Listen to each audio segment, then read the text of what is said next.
Shalom, my name is Adam, and I welcome you to the parable of the vineyard.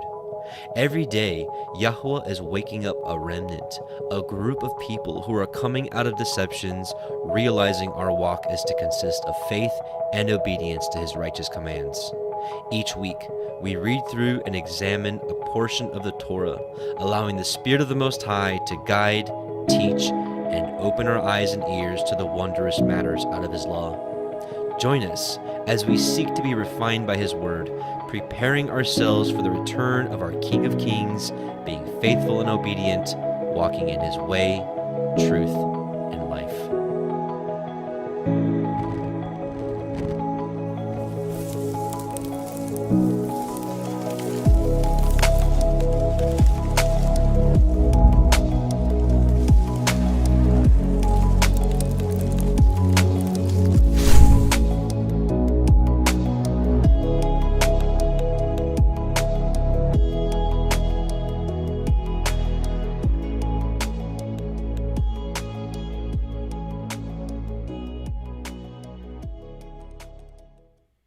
Shabbat Shalom and welcome back, brothers and sisters. Welcome to the Parable of the Vineyard YouTube live stream Torah portion reading week 21, Tissa, and this is Exodus 30, verse 11 through 34, 35.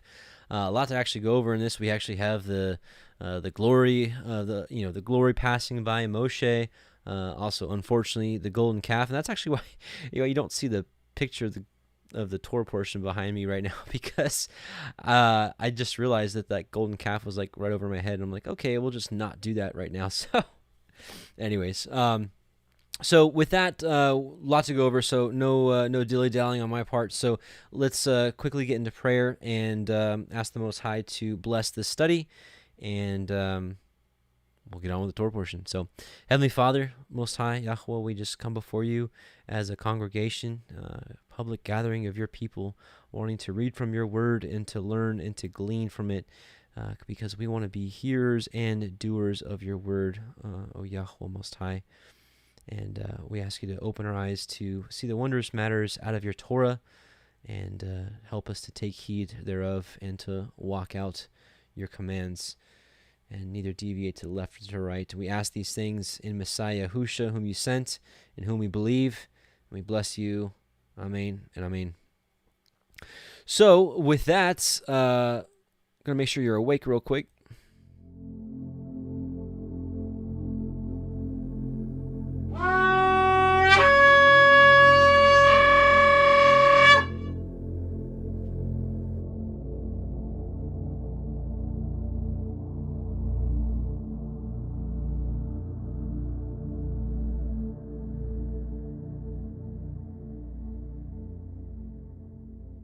Yes, one of my favorite verses, let everything that has breath praise Yahuah. And that's why,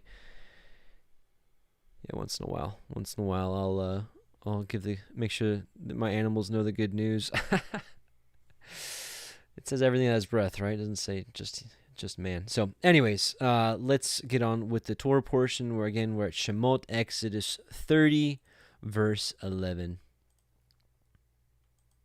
Yahuah spoke unto Moshe, saying, when you take the sum of the children of Yisrael after their number, then shall they give every man a ransom for his soul unto Yahuah, when you number them, that there be no plague among them when you number them. This they shall give every one that passes among them that are numbered half a shekel after the shekel of the sanctuary. A shekel is 20 gerahs. A half shekel shall be the offering of Yahuah. Everyone that passes among them that are numbered from 20 years old and above shall give an offering unto Yahuah. The rich shall not give more, and the poor shall not give less than half a shekel when they give an offering unto Yahuah to make an atonement for your souls. And you shall take the atonement money of the children of Yisrael, and shall appoint it for the service of the tabernacle of the assembly, that it may be a memorial unto the children of Yisrael before Yahuah to make an atonement for your souls. So, it's interesting. We don't. The rich doesn't pay more, and the poor doesn't pay less. It's like it says a ransom for your soul, and it's like this is what you pay, for me giving you life. It's almost like the tithes as well. Like this is your share of what you owe the Most High for Him giving you life. These are His rules, and so be it. So be it. Speaking of ransom and atonement, with everything that's going on, I think this is a great time to remind us how we are redeemed back to the Father. And while we know that our walk is to consist of faith and obedience in observance of the commandments of the Most High, walking in His Torah, which is the way, let us not forget where we came from. Unfortunately, there seems to be that kind of going on. Some people have forgotten where we came from, that we wouldn't even have found our way back to the Father nor His Torah if it not had been through Master Yahusha and His offering for us. So in light of that, 1 Peter 1, and again, in light of ransom for our souls and making atonement for us, 1 Peter 1, 13 through 22, wherefore gird up the loins of your mind, be sober, and hope to the end for the grace that is to be brought unto you at the revelation of Yahusha HaMashiach, as obedient children, not fashioning yourselves according to the former lusts in your ignorance, right? We're not going to be like the washed pig that goes right back to the slop, or the dog that vomits and eats it right back up. We're going to walk away from our old ways, never to return. But as He which hath called you is holy, so be ye holy in all manner of conversation, because it is written, be ye holy, for I am holy. Be ye set apart, for I am set apart. Be ye Kodesh, because I am Kodesh. And if you call on the Father, who without respect of person judgeth according to every man's work, pass the time of your sojourning here in fear. For as much as you know that you were not redeemed with corruptible things as silver and gold, from your vain conversations received by the tradition of your fathers, but with the precious blood of Messiah, as of a lamb without blemish and without spot, who verily was foreordained before the foundation of the world, but was manifest in these last times for you, who by Him do believe in Elohim, that raised Him up from the dead and gave Him glory, that your faith and hope might be in Elohim, seeing you have purified your souls in obeying the truth, which we know that the truth is a synonym for the Torah. So obeying the Torah, the truth, through the Spirit, unto feigned love of the brethren, see that you love one another with a pure heart, fervently, not half-heartedly, fervently. Fervently means fervently, like a lot. Fervently. Verse 17, and Yahuah spoke unto Moshe, saying, you shall also make a laver of brass, and his foot also of brass, to wash withal, and you shall put it between the tabernacle of the assembly and the altar, and you shall put water therein. For Aaron and his sons shall wash their hands and their feet thereat. When they go into the tabernacle of the assembly, they shall wash with water, that they die not. Or when they come near to the altar to minister, to burn offering made by fire unto Yahuah. So they shall wash their hands and feet, that they die not, and it shall be a statute forever to them, even to him and to his seed throughout their generations. It's something that, and you have to realize, we know that Messiah Yahusha is the high priest, right? And Hebrews talks about boldly entering the throne of grace, and we do that through Yahusha. So, one thing that I've been thinking about, and there's things we can glean from here, even though we don't have the tabernacle and whatnot. If we're to come to the altar and to pray, and the priests used to have to wash before they went to the altar, we need to make sure we're clean, and sure, I think in a general sense, I don't know, I've felt I didn't like the thought of going to prayer to the Most High just filthy, dirty, like, a lot of us pray all throughout the day, so it's not like we have to go take a shower every time we go wash. But, especially if you're coming to Yahuah with supplications and some serious prayer, it's something to consider about physically washing. But, really, I think at the end of the day, it's, the inside, your inside. It's just like when Messiah Yahusha said, if you have something against your brother, right? If you're in a quarrel with your brother, he said, leave your gift at the altar, go reconcile with your brother, and then come and give your gift, right? So, we know that our offerings and our incense before Yahuah is our prayers.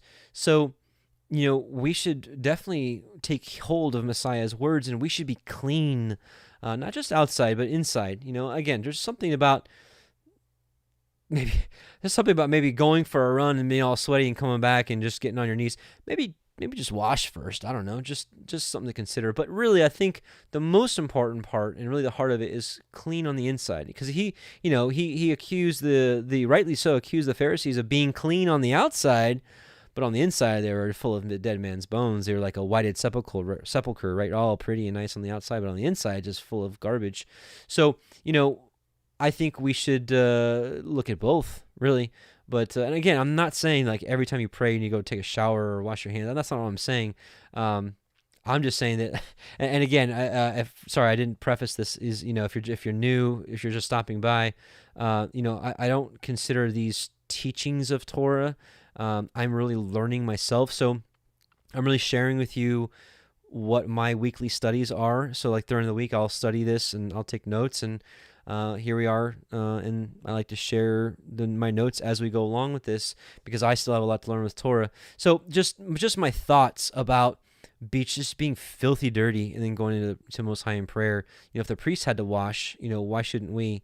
But again, more importantly, because we're talking about Messiah Yahusha told us to walk in spirit and truth. So we need to walk in the commandments, the letter of the commandment, right?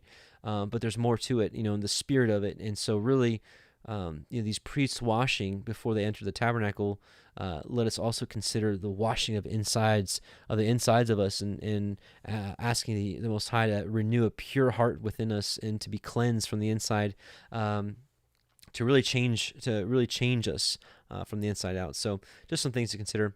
I think I finished that, right? So they shall wash their hands and their feet that they die not. That shall be a statute forever to them, even to him and his seed throughout their generations. So you could say, hey, we're not Levites, so it doesn't apply to us. Hey, maybe so, but I think there's some things that we can glean from here. This is Torah, after all. And so certainly there's some, just like, we'll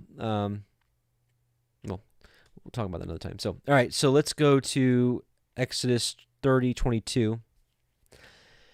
And moreover, Yahuah spoke unto Moshe, saying, Take also unto you principal spices of pure myrrh 500 shekels, and of sweet cinnamon half so much, even 250 shekels, and of sweet calamus 250 shekels, and of cassia 500 shekels, after the shekel of the sanctuary, and of an olive a hin, and ye shall make it an oil of holy anointment, an ointment compound after the art of the apothecary. It shall be a holy anointing oil. And so, this brings up an interesting conversation, something that most people don't want to talk about and won't talk about.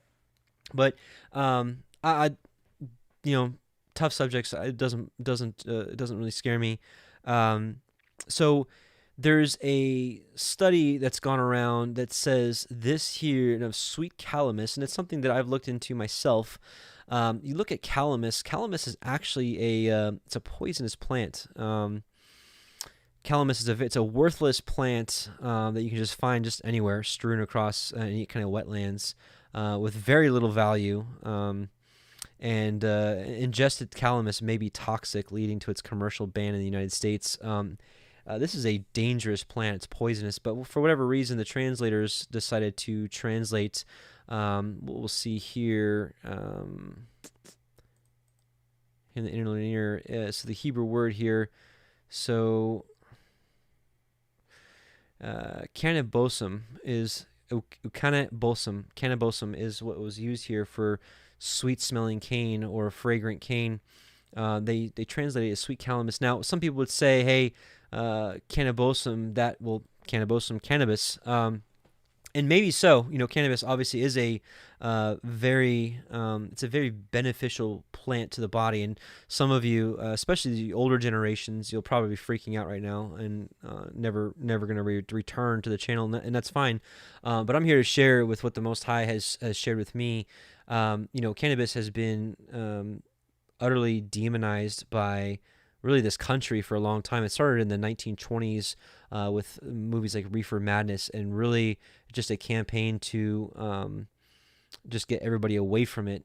And, it was really the same time that they were getting rid of things like colloidal silver and other really natural remedies in favor of pharmaceuticals and well, pharmakia and that whole campaign of modern day medicine,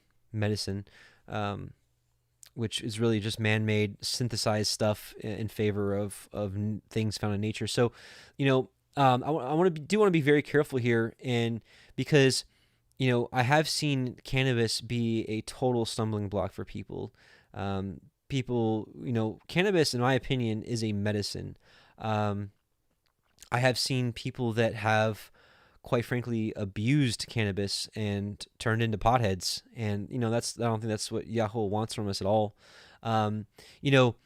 People would say, oh, cannabis is bad because it gets you high. Well, then therefore wine is bad because it changes your mind and it alters your mind. Even one glass, I'm here to tell you, even I used to be a heavy drinker, and even in my heavy drinking days, on an empty stomach, if I drink one glass of wine, my mind is changed. It gives you different change. And so, full disclosure, I used to partake in cannabis, and cannabis for me was part of my healing, coming off of alcoholism, coming off of prescription drugs, coming off of drugs themselves. And I believe Yahuah allowed it as a medicine, and it helped me. It helped me get off a lot of my addictions in a natural way.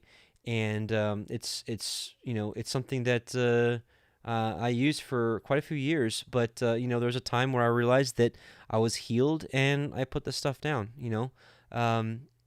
And I have seen cannabis be abused. There's actually a lot of people in the Torah observant communities that have either used cannabis or are cannabis that believe cannabis is okay.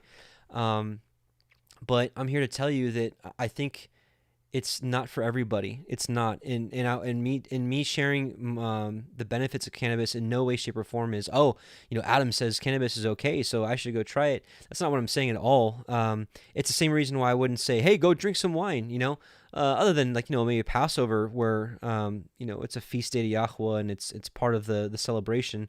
In that case, I'd say, hey, go have some wine, enjoy yourself. But in general, just like I wouldn't say, hey, go out and drink some wine, because it's not for everybody. There's people that they have one drink and they turn into an alcoholic. They fall back into their alcoholism. So same reason I wouldn't just sit here and say, go partake in cannabis. It's not for everybody, because it is a stumbling block for people that makes them lazy and just sit around not wanting to do anything. And I've seen people in this movement that cannabis has taken over their lives, and they have gone astray and gone astray from the truth. Now, whether that's cannabis's fault or not, I don't know, but it's just certainly interesting that cannabis was an addiction for them, and became a stumbling block. But I've also heard from tons of people behind the scenes that cannabis was something that Yah allowed, and it was part of healing for them. And you can look at almost every single plant in nature has some sort of use and benefit for man. Even modern day science shows that cannabis can replace like epilepsy medicine, and a lot of times with Rick Simpson oil has cured cancer, which ultimately at the end of the day we know that Yah is healer, but if he chooses to do that through his plants, so be it. If Genesis, or the big first page of Genesis, said that he gave every herb-bearing seed for the service of man and called it good. So who are we to say what Yah has made and called good can we call evil? At that point, we're against the Torah. So if you were to say, Adam, you're crazy, you're leading people astray, cannabis is from the devil, it's the devil's lettuce, I'm here to tell you the devil can't create that kind of stuff. I'm here to tell you that the Most High made that plant, and we're nobody to say that what he made is evil. Now you're up against the Creator, and so I'd say be very careful there. But again, me talking about cannabis is not just some license to be like, oh yeah, go smoke up and get all stoned. That's not what I'm saying. In a medicinal way, especially in like oil form, which I think is the proper way of taking cannabis or CBD oil, that kind of stuff. I think oils is the way he intended it. I don't know if he intended us to smoke it or not, just to be honest with you. But ingested, I think, is and it's shown a lot of benefits for people. And like I said, I don't touch the stuff anymore. I've walked away from it, not because I think it's bad, but just because I looked at it as medicine, and praise Yah, I don't need the medicine anymore. So, anyways, let's talk about, just really quickly, I want to show you a passage in Sirach about medicine that Yahuah has made and healing through medicine, just since we're here and we're talking about this. And if you decide to never listen to the ministry ever again because I'm talking openly about cannabis, so be it. I'm here to speak truth, and what I at least what I understand it as truth at this time. Sirach 38, 1 through 15, honor the physician with the honor due to him, according to your need of him. For Yahuah created him, for healing comes from the Most High, and he will receive a gift from the king. The skill of the physician lifts up his head, and in the presence of great men he is admired. Yahuah creates medicines from the earth, and a sensible man will not despise them, right? So just because our government called it bad for centuries, or at least decades, I think it's pretty poor decision to jump on that bandwagon and call a plant evil. Was not water made sweet with a tree in order that his power might be known, and he gave skill to men, that he might be glorified in his marvelous works? By them he heals and takes pain away. The pharmacist makes them of a compound. His works will never be finished, and from him health is upon the face of the earth. Pharmacist, this is the wrong word. This is a new translation. This is the apothecary. In other translations, it's apothecary. So again, making tinctures, oils, those type of things. This is a terrible translation. Wow. Forgive me for reading this version. My son, when you are sick, do not be negligent, but pray to Yahuah, and he will heal you. Give up your faults and direct your hands aright, and cleanse your heart from all sin. Offer a sweet-smelling sacrifice and a memorial portion of fine flour, and pour oil on your offering as much as you can afford, and give the physician his place, for Yahuah created him. Let him not leave you, for there is need of him. There is a time when success lies in the hands of physicians, for they too will pray to Yahuah that he should grant them success in diagnosis and in healing for the sake of preserving life. He who sins before his maker, may he fall into the care of a physician. So we also have to be careful. This was written over 2,000 years ago, and the physician arena has changed quite a bit. The only physician I would even recommend seeing is maybe a holistic one. I don't even know what that word means. I just know that that's someone that doesn't believe in pharmacy type medicine. They believe in natural healing. They believe, I say natural healing, like herbs, things made out of the earth, things like that. And maybe even some of them you have to be very careful with. So we all know at the end of the day that Yahuah is our physician. He is our healer. So ultimately our trust is placed in him. But, we are living in a time where if you have a hernia, you can go to a physician and they can do some surgery and fix it. If you have, there's a million things, I'm here to tell you that I despise the medical industry. I really do. But I say that, I shouldn't even say that because, if I were to break my arm tomorrow, I'm going to go to the hospital and get a cast. I mean, I don't know what else to do, until we have a Torah community with Torah physicians. What else am I going to do? I mean, so I say that, and I shouldn't really say that I despise the medical industry. I despise what the medical industry has become. But, in certain things, what are you going to do? I mean, I don't know. I pray to Yah that none of us have to break any arms or any limbs. But if we did, we would go see a physician and they would set the bone back and put it in a cast, right? I'm just being honest. I mean, if there's better ways, let me know. Maybe there's a YouTube video that tells me how to do it myself. I don't know.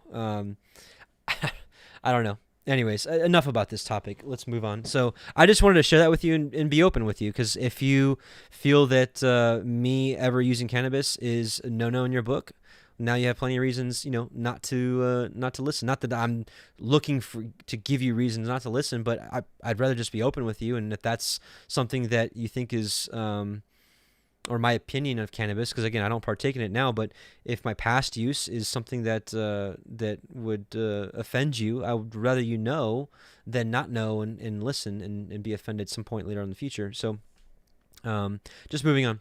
So, and you shall make an oil of holy ointment, an ointment compound after the art of the apothecary. It shall be a holy anointing oil. So again, in using these medicines, I think the apothecary, which is oil making, tincture based stuff, I think is what Yah has ordained.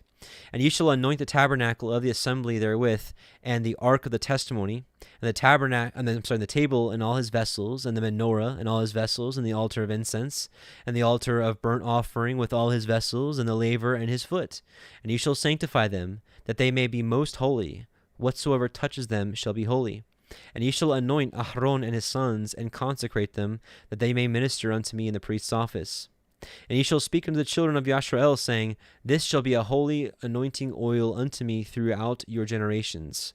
Upon man's flesh shall it not be poured, neither shall ye make it any other like it after the composition of it, that it is holy, and shall be holy unto you. Whosoever compounds any like it, or whoever puts any of it upon a stranger, even shall be cut off from among his people.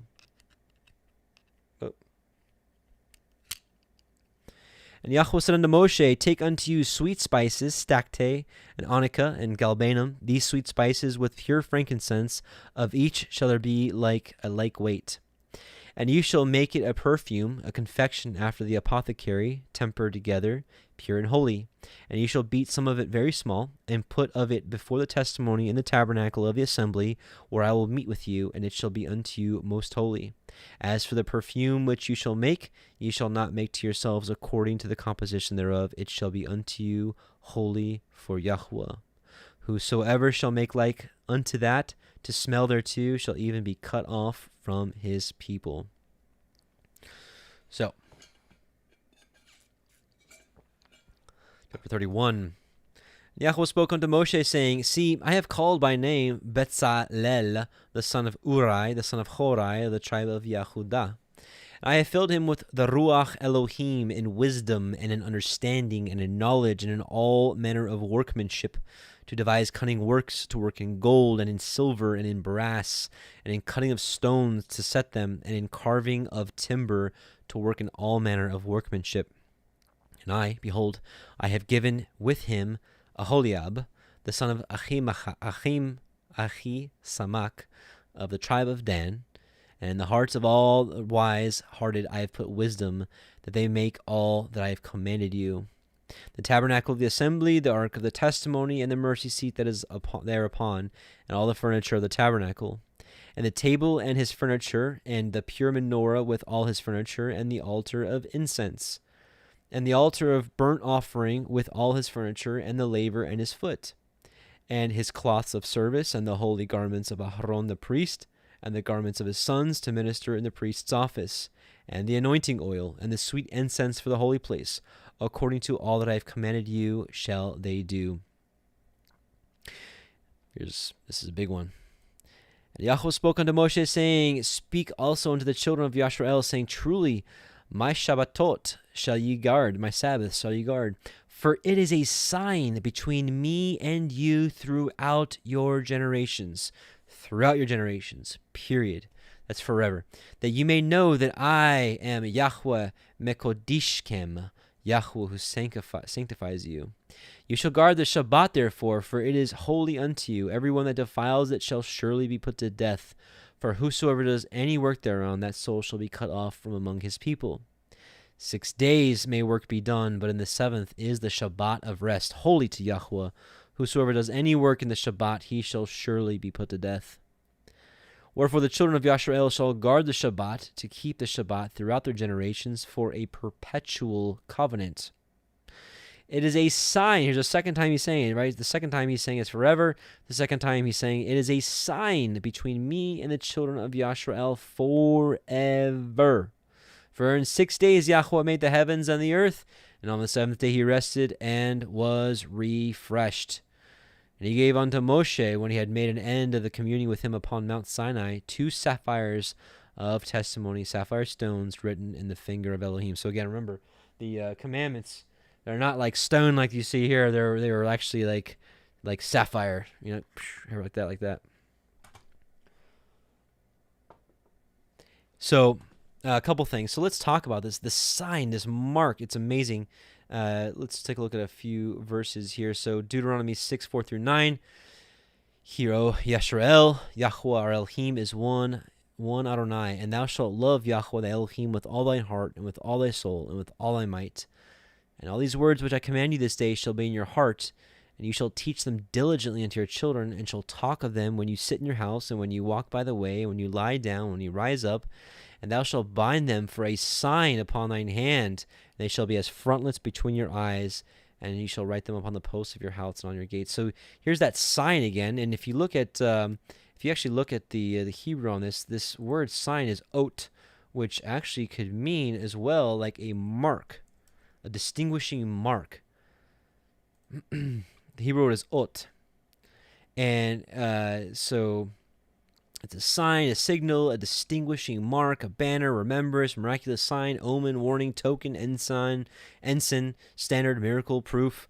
Really a mark, right? A mark or a sign or a token. So it's a mark that says here, a mark upon your hand and frontlets, your forehead. So where have we seen a mark on your hand and forehead before, right? Revelation 13, 16 through 17, and he causes all, both small and great, rich and poor, free and bond, to receive a mark in their right hand or in their foreheads, that no man might buy or sell save he that had the mark or the name of the beast or the number of his name. So I'm here to tell you my interpretation of the mark of the beast is it's the mark of the beast versus the mark of the Yahuah. You've got one of them. Which one do you have? If you want more information on that, I'll show you.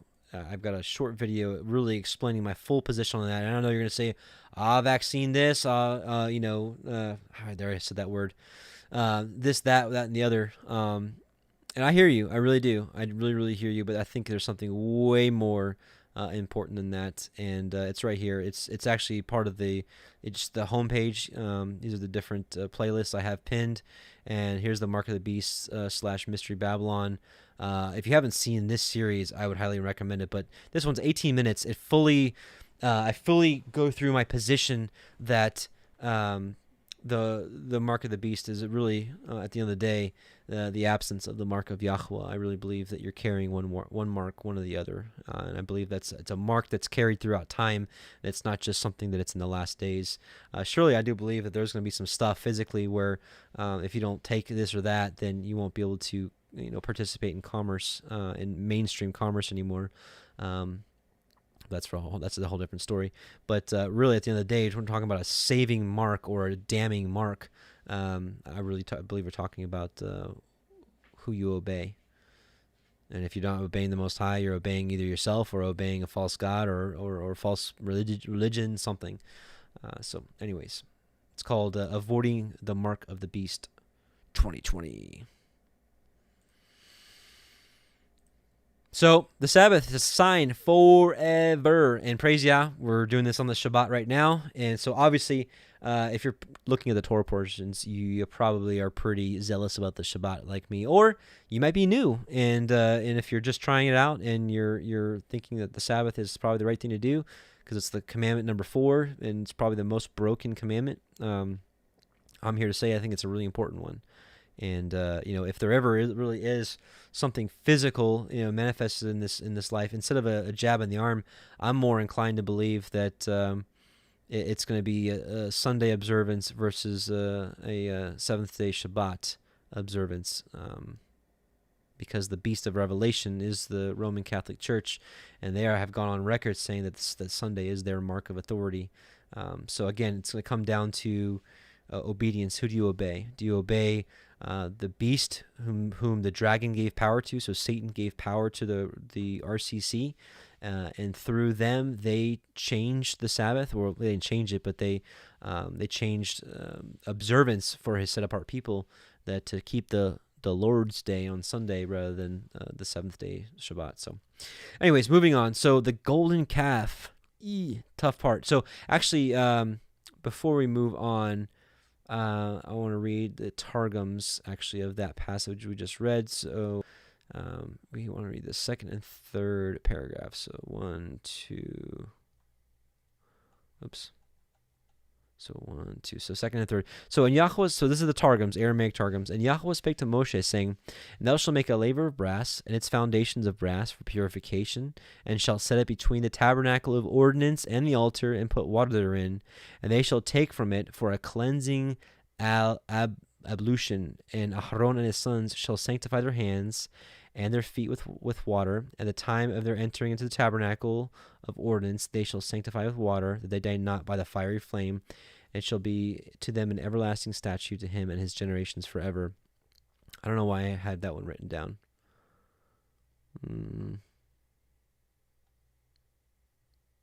Oh, it's because it's chapter 31, silly. So second and third. Okay, sorry about that. That was chapter 30. So chapter 31... And Yahuah spake to Moshe, saying, Also speak thou with the sons of Israel, saying, Ye shall keep the day of my Sabbaths indeed, for it is a sign between my word and you. That's why these Targums are such a gift in these last days, because Messiah is all over these things. So Yahuah is saying, my Sabbath is a sign between me, or between my word, my Messiah, and you. That you may know that I am Yahuah who sanctifies you. You shall keep the Sabbath, because it is holy to you. Whenever so man profane it, dying he shall die. Whosoever work therein, that man shall be destroyed from his people. 6 days ye shall do work, but the seventh day is the Shabbat, the holy Shabbat before Yahuah. Whoso doeth work upon the Shabbat, dying he shall die by the casting of stones. The sons of Israel shall therefore keep the Shabbat, to perform the delightful exercises of the Sabbath.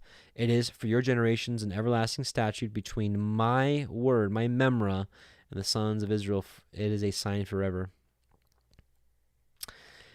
All right, and he gave to Moshe, when he had finished to speak with him in the Mount Sinai, the 2 tablets of the testimony, tablets of sapphire stone from the throne of glory, weighing 40 seahs, inscribed by the finger of Yahuah. So he's saying here that the sapphire stone he took it from the throne, which the throne is sapphire. It's confirmed in Ezekiel that the throne is sapphire. So pretty interesting stuff. So let's go back to Exodus 32, and we'll talk about this rough passage here. There's actually there's some really interesting things in the Targums here on this chapter. I gotta tell you, I was kind of blown away. But we'll get to that here shortly. And when the people saw that Moshe delayed to come down out of the mount, the people gathered themselves together unto Aharon, and said unto him, Up, make us Elohim, which shall go before us. For as for this Moshe, the man who brought us up out of the land of Mitzrayim, we know not what has become of him. And Aharon said unto them, Break off the golden earrings which are in the ears of your women, of your sons, and of your daughters, and bring them unto me. And the people broke off the golden earrings which were in their ears, and brought them unto Aharon. And he received them at their hand, and fashioned it with a graving tool, after he had made it a gold molten calf. And they said, These be your Elohim, O Yisrael, which brought you up out of the land of Mitzrayim. And when Aharon saw it, he built an altar before it. And Aharon made proclamation, and said, Tomorrow is a feast to Yahuah. And they rose up early on the morrow, and offered burnt offerings, and brought peace offerings. And the people sat down to eat and to drink, and rose up to play. Let's read the Targums of that. But the people saw that Moshe delayed to come down from the mount, and the people gathered together unto Aharon. And when they saw that the time he had appointed to them had passed, and Satana had come, so Satan had come, and caused them to err, and perverted their hearts with pride. And they said to him, Arise, make us gods that shall go before us. As for this Moshe, the man who brought us up from the land of Mitzrayim, he may have been consumed in the mountain by the fire which the flameth from before Yahuah, and we do not know what hath befallen him in his end. Now Aharon said to them, Deliver the golden rings that are in the ears of your wives, your sons, and your daughters, and bring them to me. And their wives denied themselves to give them their ornaments to their husbands, and all the people at once delivered up the golden rings which were in their ears, and brought them to Aharon. And he took them from their hands, and bound them in a wrapper, and wrought it with a tool, having made a molten calf. And he said, These, Israel, are the Elohim, which brought you forth from the land of Mitzrayim. Now here, this is what's interesting, because I always wondered how quickly Aaron folded and was like, yeah, okay, sure, you want me to build a golden calf? Fine. That's kind of what it seems like in the Masoretic, but here, listen to this. For Aharon had seen her slain before him, and was afraid, and he builded an altar before him. And Aharon cried with a doleful voice, and said, Let there be a feast before Yahuah tomorrow, and the sacrifice of the slain of these adversaries who have denied their Adonai, and have changed the glory of the Shekinah of Yahuah for this calf. So Hur was the other man that was holding up. Well, we haven't read this yet, but it's in the book of Numbers when they're fighting a battle, and every time Moses lifted up his hands, he prevailed, and when his hands got tired, he put them down. Amalek prevailed, and so Aaron and Hur. Oh no, it wasn't Hur. I'm sorry, it was someone else that was up there. Anyways, never mind. Strike that. Totally strike that. Wrong guy. So, anyways, okay. So let's move on. Let's go back to. Sorry about that. I'm sorry when I get off on a wrong tangent. I hate wasting your time. All right. So is Exodus 32:7, and Yahuah said unto Moshe, "Go, get you down, for your people which you brought out of the land of Mitzrayim have corrupted themselves. They have turned aside quickly out of the way which I commanded them. They have made them a molten calf, and have worshipped it, and have sacrificed thereunto, and said, These be your Elohim, O Yisrael, which have brought you up out of the land of Mitzrayim. And Yahuah said unto Moshe, I have seen this people, and behold, it is a stiff-necked people. Now therefore let me alone, that my wrath may wax hot against them, and that I may consume them, and I will make of you a great nation. And Moshe besought Yahuah Elohiym, and said, Yahuah, why does your wrath wax hot against your people, which you have brought forth out of the land of Mitzrayim with great power and with a mighty hand? Wherefore should the Mitzrayim speak and say, For mischief did he bring them out, to slay them in the mountains, and to consume them from the face of the earth? Turn from your fierce wrath, and repent of this evil against your people. Remember Abraham, Yitzchak, and Yasharel, your servants, to whom you swore by your own self, and said unto them, I will multiply your seed as the stars of heaven, and all this land that I have spoken of will I give unto your seed, and they shall inherit it forever. And Yahuah repented of the evil which he thought to do unto his people. And Moshe turned and went down from the mount, and the 2 sapphires of the testimony were in his hand. The sapphires were written on both their sides, one on the one side, and the other were they written. And the sapphires were the work of Elohim, and the writing was the writing of Elohim graven upon the sapphires. So it's interesting. We actually read this passage earlier tonight in the Hebrew Gospel of Matthew stream, and just showing you there that Yahuah can make a decree like, hey, like he's like basically I'm gonna consume all these people, like they're done. I'm done with them. And Moshe's like, no, wait, what about, think about your promise to Abraham, Yitzhak, Yaakov, and all this and that. And Yahuwah's like, okay, all right. He turned and he repented. Yahuwah repented of the evil which he thought to do. Okay, so Yahuwah can be reasoned with. So in your prayers, petition Yahuwah. Even if you petition him every single day for years, one day he might just answer you. Think about Abraham and Sarah. They wanted a son. You don't think they prayed probably every day, or maybe close to it? I can't speak for them on their behalf, but I'm pretty sure he did. It took years, but he finally answered, didn't he? Samuel's mother, Hannah, Samuel's mother, was barren forever, a long time. She was an older woman. Pray day and night, fasting.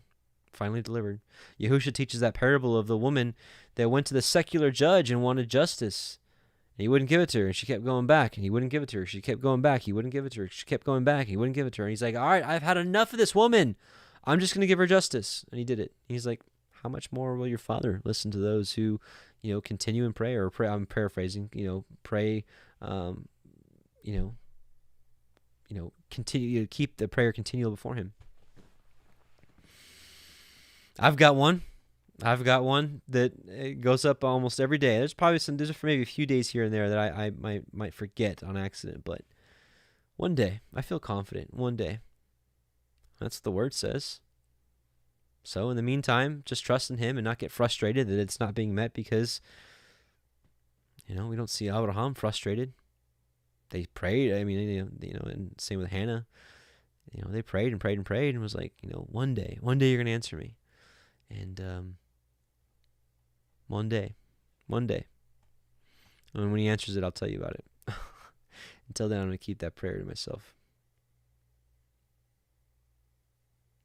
And when Yahusha, this is Joshua, heard the noise of the people as they shouted, he said unto Moshe, there is a noise of war in the camp. And he said, it's not the voice of them that shout for mastery, neither is it the voice of them that cry for being overcome, but is the noise of them that sing do I hear, right? Remember, they rose up to play. And it came to pass, as soon as he came nigh unto the camp, that he saw the calf and the dancing, and Moshe's anger waxed hot, and he cast the sapphires out of his hands and broke them beneath the mount. And he took the calf which they had made and burnt it in the fire and ground it to powder. This is really interesting, actually, passage here. I always wondered why he made them drink it. So, and he strawed it upon the water and made the children of Yashal drink of it, right? So why did that happen? The Targums, I think, really tells us why. And Moshe said unto Aharon, what did this people do unto you that you have brought so great a sin upon them? And Aharon said, let not the anger of my Lord wax hot. You know the people, that they are set on mischief. For they said unto me, make us Elohim, which shall go before us.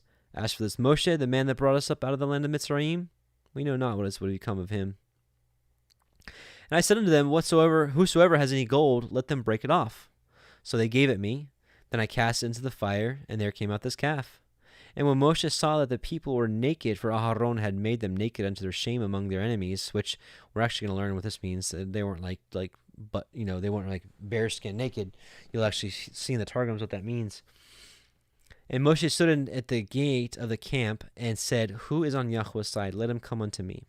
And all the sons of Levi gathered themselves together unto him. And he said unto them, thus says Yahuah Elohiym of Yisrael, put every man his sword by his side, and go in and out from the gate to gate throughout the camp, and slay every man his brother, and every man his companion, and every man his neighbor. And the children of Levi did according to the word of Moshe, and there fell of the people that day about 3,000 men. For Moshe had said, consecrate yourselves today to Yahuah, even every man upon his sons and upon his brother, that he may bestow upon you a blessing this day. And it came to pass on the morrow that Moshe said unto the people, ye have sinned a great sin, and now I will go up unto El Yahuah, perchance I shall make an atonement for your sin. And Moshe returned unto El Yahuah and said, this people have sinned a great sin. So let's stop there really quickly. So, let's think about the golden calf in general.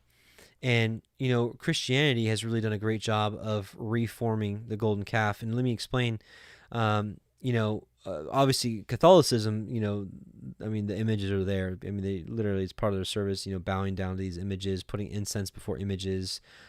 They took out the second commandment that says, not to bow down, not to have any graven images. So that's obvious. But the problem is, even with Protestantism and mainstream Christianity, they have for themselves golden calves, because if we look back at that passage we just read, what they did was they made the golden calf, and it was a feast to Yahuah. So they were trying to serve Elohim, but do it in a unauthorized manner. So, and that's what's really happening in mainstream Christianity when the Most High says, remember the Sabbath day and keep it holy, and you've got mainstream Christianity that says, no, I'm not going to do that. I'm going to just keep the Lord's Day, I'm going to keep Sunday because that's just, that's what we do now. And Yahusha rose on the Sabbath, on Sunday, and, which is not true. So it's unauthorized service. It's a molten calf. Same thing with, unauthorized holidays, Christmas, Halloween. Halloween's not, nobody thinks that's a real, a feast day or a holiday, a Christian holiday, but Christmas, Easter, these false days that it's unauthorized worship, period. It's a golden calf all over again. And so we've got to really be careful and keep ourselves from these things, because we saw it happen when this golden calf came about. It's basically, the golden calf is it's a figure of unauthorized service, because they weren't like serving, the Egyptian god. They were serving God in the way that the Egyptians told them how to worship God in general, right? To worship Elohim in general. So they were worshiping Yahuah, but doing it the way the Egyptians taught them, and not the way the Most High taught them. So, us growing up in Egypt, or Babylon, whatever you want to call it, us growing up in Egypt, we learned from our youth, a lot of us, how to worship Elohim the way Egypt teaches. And, praise Yah, he's waking us up out of this, But, there still could be, golden calves in your lives that we don't even know, traditions and things that need to be shed. So, may the Most High open up all of our understanding as to any golden calves we may have, any idolatrous things, any images, or false gods we may have, or false methods of worship that is unauthorized in our lives, and may He expose all those to each of us on an individual basis, so that we may get the planks out of our eyes. Verse 32, chapter 32, verse 32. Yet now, if you will forgive their sin, and if not, blot me, I pray you, out of the sefer which you have written. And Yahuah said unto Moshe, whosoever has sinned against me, him will I blot out of my sefer. Therefore go now, and lead the people unto the place of which I have spoken unto you. Behold, my angel shall go before you. Nevertheless, in the day when I will visit their sin upon them. And Yahuah plagued the people because they made the calf which Aharon had made. So, let's take a look at the Targums. Interesting passage here, I gotta tell you. So let's see. We're gonna read. Okay, we're gonna read the rest of this in the Targums. It's very interesting. And if you're new by chance, the Targums, it's the Aramaic Targums, it's the Aramaic translation of the scriptures. I do believe that this predates the Septuagint or the Masoretic. I think this is the oldest manuscript we have to read. This is you can see this is even before they had verses, and they had chapters, but this is before they had verses. And Yahuah said to Moshe, descend from the greatness of thine honor, for I have not given thee greatness except on the account of Israel. But now thy people, whom thou didst bring up from the land of Mitzrayim, have corrupted their works. Quickly have they declined from the way which I taught them in Sinai, that ye shall not make yourselves an image or figure or any similitude. For now have they made to them a molten calf, and they have worshipped it, and sacrificed to it, and proclaimed before it, these are thy gods, Israel, which brought you up from the land of Mitzrayim. And Yahuah said to Moshe, the pride of this people is manifest before me, and behold, it is a people of hard neck. And now, cease from thy prayer, and cry not for them before me, for I will let my anger burn like strong fire against them, and consume them, and I will make thee a great people. And Moshe was shaken with fear, and began to pray before Yahuah his Elohim. And he said, wherefore should thy wrath, O Yahuah, prevail against thy people, whom thou didst bring up from the land of Mitzrayim with great power and with a mighty hand? Let's see. This is all the same, actually. Here we go. Now this gets interesting. Okay. This is when they're coming down from the mount. And Joshua heard the voice of the people exulting with joy before the calf. And he said to Moshe, there is the voice of battle in the camp. But he said, it is not the voice of the strong who are victorious in battle, nor the voice of the weak who are overcome by their adversaries in the fight, but the voice of them who serve with strange service, and who make merriment before it, that I hear. And it was when Moshe came near to the camp and saw the calf and the instruments of music in the hands of the wicked, who were dancing and bowing before it, and Satan among them dancing and leaping before the people, the wrath of Moshe was suddenly kindled, and he cast the tables from his hands and brake them at the foot of the mountain. The holy writing that was on them, however, flew and was carried away into the air of the heavens, and he cried and said, woe upon the people who heard at Sinai from the mouth of the Holy One, thou shalt not make to thyself an image or figure of any likeness, and yet at the end of 40 days make a useless molten calf. And he took the calf which they had made, and burned it in fire, and bruised it into powder, and cast it upon the face of the water of the stream, and made the sons of Israel to drink. And whoever had given thereto any trinket of gold, the sign of it came forth upon his nostrils. And this is actually interesting too, because later on in Numbers, I think Numbers 5 or 6, we find the cup of jealousy. If a man suspected his wife of adultery, bring her to the temple, and they would get a cup of water, get some dust from the floor, sprinkle it from the floor of the tabernacle, sprinkle it in the cup, the woman would drink it, and if she was guilty, her thighs, her belly would swell and her thighs would rot. So it would be a clear sign that something happened. So this is very something similar, that he made them drink the powder of the gold, and a sign came about if they were guilty. So not a new concept here. And Moshe said unto Aharon, what did this people to thee, that thou hast brought upon them a great sin? And Aharon said, let not my Lord's anger be strong. Thou knowest the people, that they are the children of the just, but evil concupiscence hath made them to err. And they said to me, make us gods that we may go before us, that they may go before us. For this Moshe, the man who brought us up from the land of Mitzrayim, is consumed in the mountain by the flaming fire from before Yahuah, and we know not what hath been done to him in his end. And I said to them, whoever hath gold, let him deliver and give it to me, and I cast it into the fire. And Satan entered into it, and there came out of it the similitude of this calf.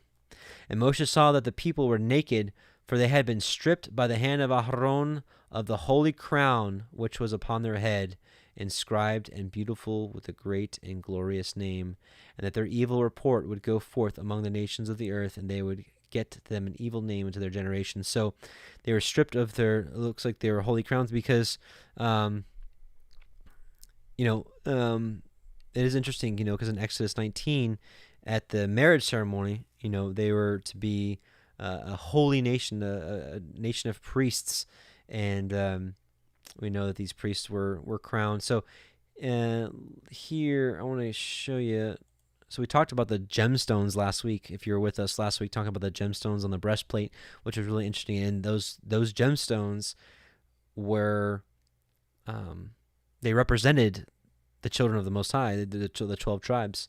So in thinking about these jewels, right, and the opposite sense in Isaiah 49:14 through 18, with the regathering happens with New Jerusalem, it's pretty interesting. So, but Zion said, Yahuah hath forsaken me, and my Elohim hath forgotten me.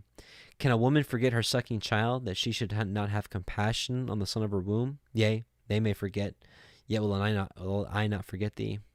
Behold, I have graven thee upon the palms of my hands. Thy walls are continually before me.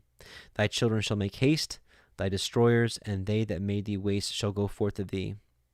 Lift up thine eyes round about, and behold, all these gather themselves together, and come to you. As I live, saith Yahuah, thou shalt surely clothe thee with them all, as with an ornament, and bind them on thee as a bride doeth. So kind of in the opposite sense, in that great day, we will actually be like those beautiful gemstones and like a holy crown, on New Jerusalem. So pretty interesting stuff. There's actually more to it, but we got quite a bit to cover, so we're going to continue. So yeah, I thought it was really interesting that that's the nakedness that we kind of saw in it said that Aaron had made them naked. Well, naked of the crown, not like naked people. And Moshe stood in the Sanhedrin of the camp and said, who feareth Yahuah, let him come to me. And there gathered to him all the sons of Levi. And he said to them, thus hath said Yahuah, the Elohim of Israel, whosoever hath sacrificed to the idols of the Gentiles, let him be slain with the sword. And now go, pass through from the gate of the Sanhedrin to the gate of the house of judgment in the camp, and with prayer before Yahuah, that he will forgive you this sin. Take vengeance upon the wicked workers of strange worship, and slay even a man his brother, and a man his companion, and a man his neighbor. And the sons of Levi did according to the word of Moshe. And of the people who had the mark in their nostrils, there fell the day by slaughter of the sword, about the number of 3,000 men. So also we were talking earlier about the mark of the beast, right? And we know that anybody that has that mark will be done. Yeah,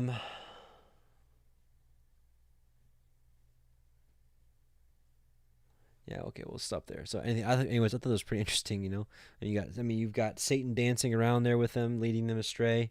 And you got Satan forming this, this abominable image. Pretty crazy things going on there. So let's go to Exodus 33.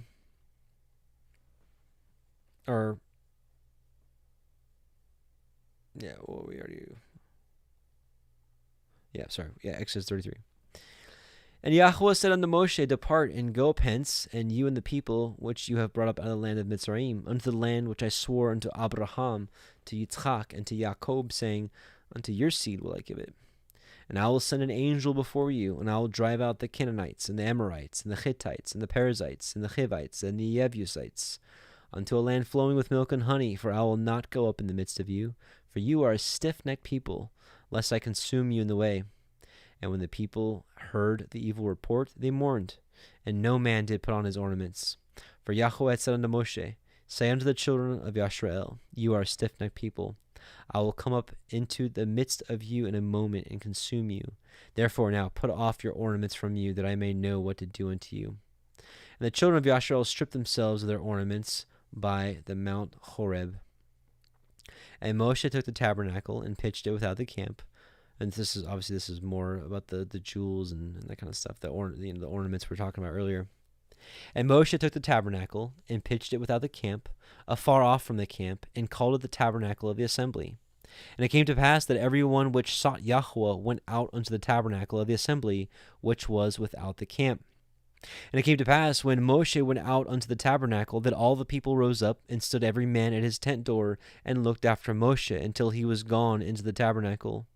And it came to pass, as Moshe entered into the tabernacle, the cloudy pillar descended and stood at the door of the tabernacle, and Yahuah talked with Moshe. And all the people saw the cloudy pillar stand at the tabernacle door, and all the people rose up and worshipped every man at his tent door. And Yahuah spoke unto Moshe face to face, as a man speaks unto his friend. And he turned again into the camp, but his servant Yahusha, the son of Nun, a young man, departed not out of the tabernacle. So, let's take a look here. Yeah, here's the Targums. And it came to pass, when Moshe had gone into the tabernacle, the column of the glorious cloud descended and stood at the door of the tabernacle, and the word of Yahuah spoke with Moshe. I'm telling you, Targums are an absolute blessing from the Father in these last days, especially with everything that's going on with Messiah denying out there. It's so clear in the Targums. Messiah is just everywhere. And here it is. You say, is the word of Yahuah spoke with Moshe. The word of Yahuah is not like a book, like a book of scriptures is not what's talking about here. This is the living word. This is the word of the living Elohim. This is our Messiah Yahusha before he became and walked this earth as a man. Okay. All right. So let's keep going. And Moshe said unto Yahuah, see, you say unto me, bring up this people, and you have not let me know whom you will send with me. Yet you have said, I know you by name, and you have also found grace in my sight. Now therefore, I pray you, if I have found grace in your sight, show me now your way, that I may know you, that I might find grace in your sight, and consider that this nation is your people. And he said, my presence shall go with you, and I will give you rest.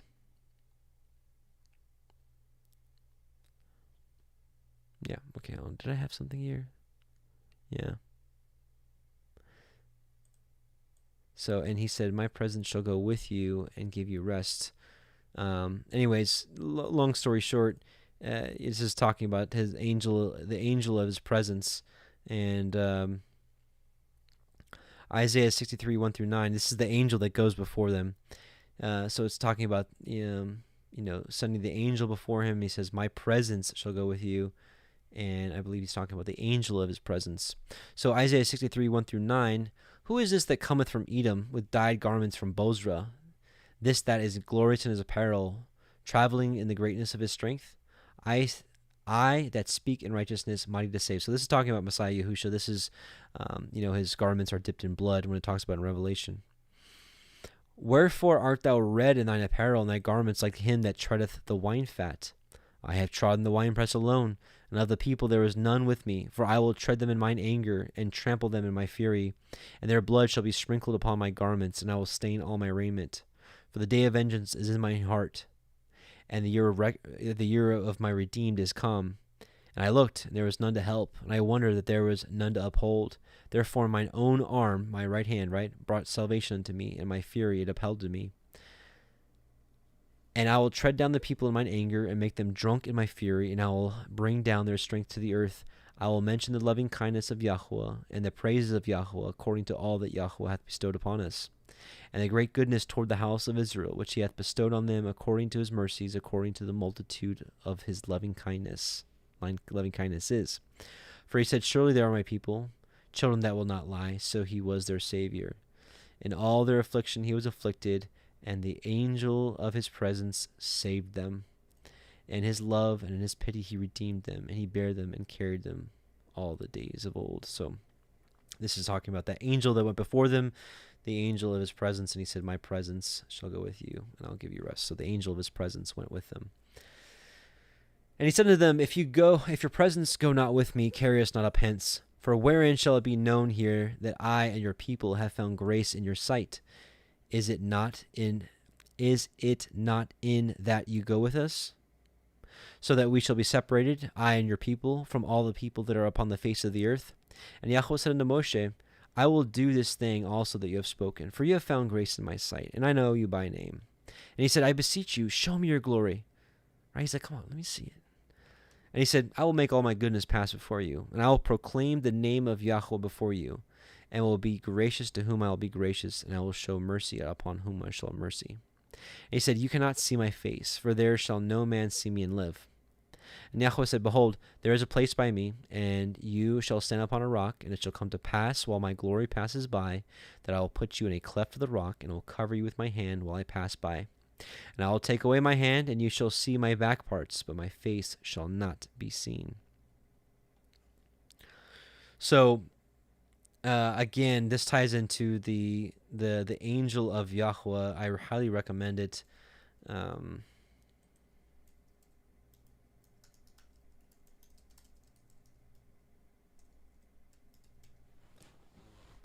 So I'd highly recommend it, talking about, it actually goes over this passage that we just read here in Exodus, about who's actually passing by here. Because a lot of people will say, well, the Father passed by, right? Because he said, you can't see my face and live.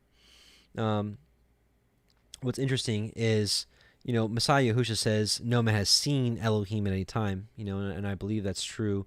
And I do not believe he lied to us at all. So if he says that nobody's seen the Most High, nobody's seen him, So who passed by here? We have to also realize, actually, we'll read this here about, so either Yahuwah the Father came down and proclaimed himself in third person, or his Messiah came down, Messiah Yahusha, his word came down and proclaimed Yahuwah, like proclaimed him, like speaking about. You'll see what I'm talking about in just a second.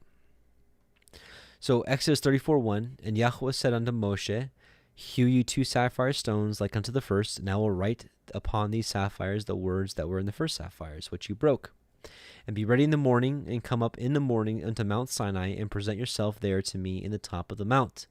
And no man shall come up with you, neither let any man be seen throughout all the mount, neither let the flocks nor herds feed before that mount.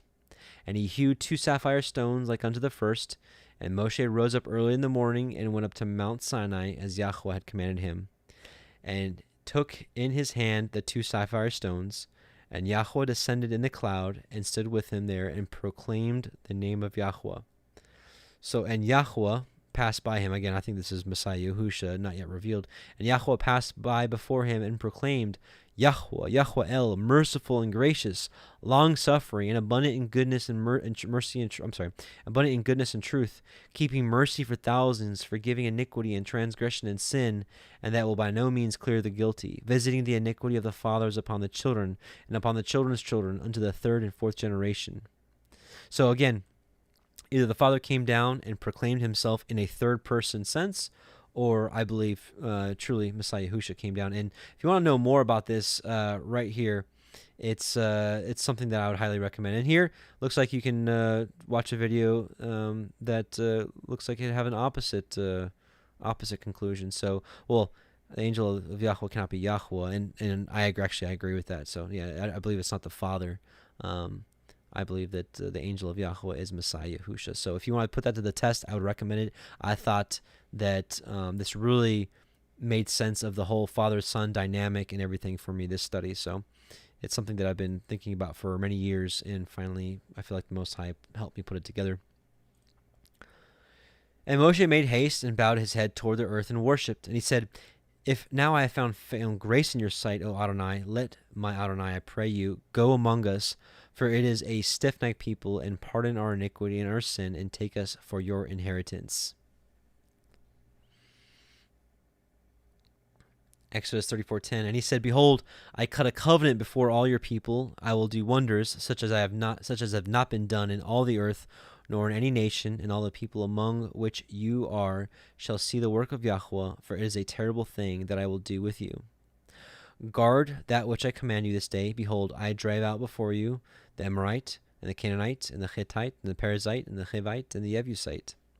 Take heed to yourself, lest you cut a covenant with the inhabitants of the land whither you go, lest it be a snare in the midst of you. But ye shall destroy their altars, break their images, cut down their Asherah poles, for you shall worship no other El.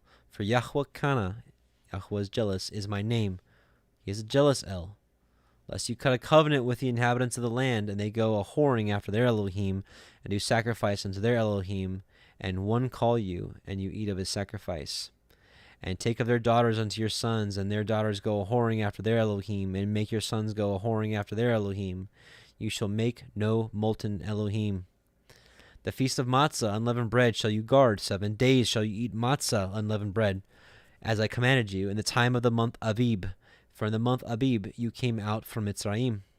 All that opens the womb is mine, and every firstling among your cattle, whether ox or sheep, that is male.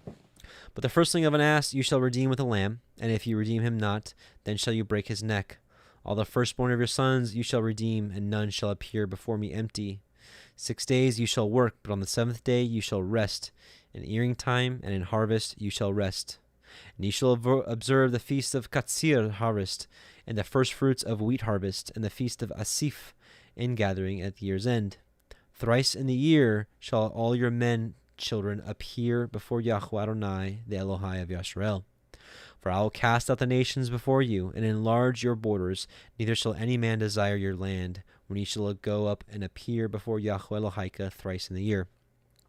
You shall not offer the blood of my sacrifice with leaven, neither shall the sacrifice of the feast of Pesach, the Passover, be left unto the morning.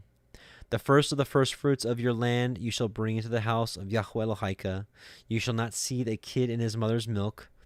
That's something that we really need to do a larger study on, but for another time. And Yahuwah said unto Moshe, Write these words, for after the tenor of these words I have cut a covenant with you and with Yisrael. So even here you're seeing the covenant is renewed. So when the thought of Messiah Yahusha coming and renewing the covenant is nothing new.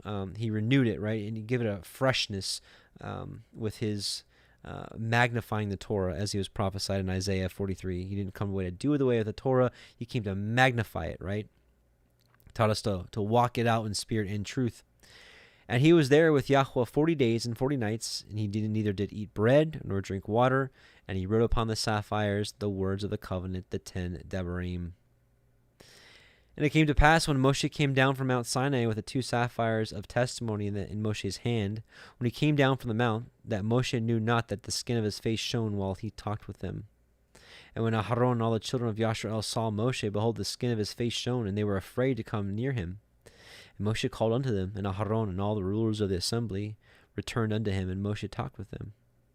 And afterward all the children of Yisrael came nigh, and he gave them in commandment all that Yahuwah had spoken with him in Mount Sinai. Until Moshe had done speaking with them, he put a veil on his face.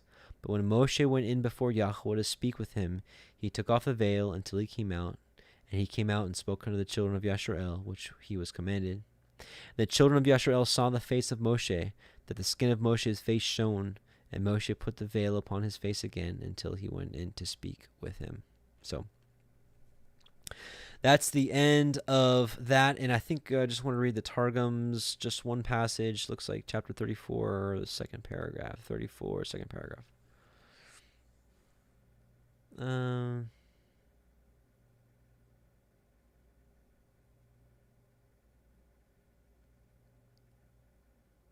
Yeah, I just this part right here.